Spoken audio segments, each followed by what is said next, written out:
सभी आस्तिक श्रद्धावान आस्थावान साधकों को श्री हरिस्मरण पूर्वक सादर नमन सहित सपरिवार मंगलोदय सुप्रभात। ऐसी मान्यता है कि पितृपक्ष में पितृगण देवलोक से पृथ्वी-लोक पर आते हैं और अपनी संतानों को सुखी और संपन्न रहने का आशीर्वाद देकर पितर अमावस्या के दिन वापस देवलोक चले जाते हैं।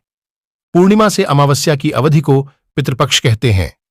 इन 15 दिनों में लोग अपने पूर्वजों को याद करते हैं और तिथि के हिसाब से उनका श्राद्ध। मनुष्य की इसी भावना से धर्म का विकास हुआ। मिस्र, बेबीलोन, चीन तथा अमेरिका आदि के प्राचीन धर्मों के अध्ययन से ऐसे स्पष्ट चिन्हों का पता चलता है जिनके आधार पर कहा जा सकता है कि पितर पूजा से ही धर्म का आविर्भाव हुआ है। प्राचीन मिस्रवादियों की आत्मा संबंधी धारणा द्वित्वमूलक थी। उनका विश्वास था कि प्रत्येक मानव शरीर के भीतर एक और किंतु कुछ ऐसे भी विद्वान हैं जो प्राचीन आर्य साहित्य के आधार पर सिद्ध करते हैं कि धर्म का आविर्भाव प्रकृति की पूजा से हुआ। यद्यपि भारत में पितर पूजा के उदाहरण सर्वत्र ही देखने को मिलते हैं, तथापि ग्रंथों में इसकी किंचित चर्चा भी नहीं मिलती। आर्य जाति के सबसे प्राचीन ग्रंथ ऋग्वेद संहिता में इसका कोई उल्लेख नहीं है। आधुनिक विद।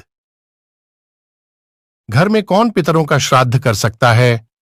घर का कोई वरिष्ठ पुरुष सदस्य श्राद्ध कर्म कर सकता है। यदि वो मौजूद ना हो तो घर को कोई भी पुरुष सदस्य कर सकता है। पौत्र श्राद्ध के जरिए पितरों की तृप्ति के लिए भोजन पहुंचाया जाता है और पिंडदान व तर्पण कर उनकी आत्मा की शांति की कामना की जाती है। श्राद्ध से जो भी कुछ देने का हम संकल्प लेते हैं वह सब कुछ उन पूर्वजों को अवश्य प्राप्त होता है और पूर्वज परिवार को खुशहाली का आशीर्वाद देते हैं। जिस तिथि में जिस पूर्वज का स्वर्गवास हुआ हो उसी तिथि को उनका पितृपक्ष में पितरों का आगमन दक्षिण दिशा से होता है। इसलिए दक्षिण दिशा में पितरों के निमित्त पूजा तर्पण आदि किए जाने का विधान है। जिस दिन आपके घर श्राद्ध तिथि हो उस दिन सूर्योदय से लेकर 12:24 की अवधि के मध्य ही अपने पितरों के निमित्त श्राद्ध तर्पण आदि करें।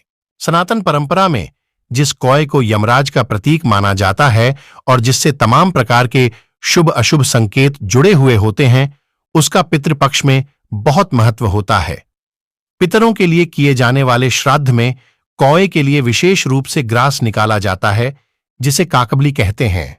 मान्यता है कि यदि पितृपक्ष में कौआ आपका दिया हुआ ग्रास खा ले तो व्यक्त श्राद्ध में की जाने वाली पंचबली एक हिस्सा उस गाय के लिए निकाला आ जाता है, जिसे हिंदू धर्म में अत्यंत ही पूजनीय माना गया है।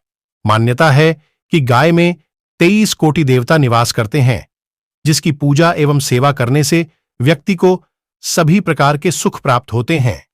यही कारण है कि पितृपक्ष में गाय के लिए विशेष रूप से ग्रास या फिर कहें भोग निकाला जाता।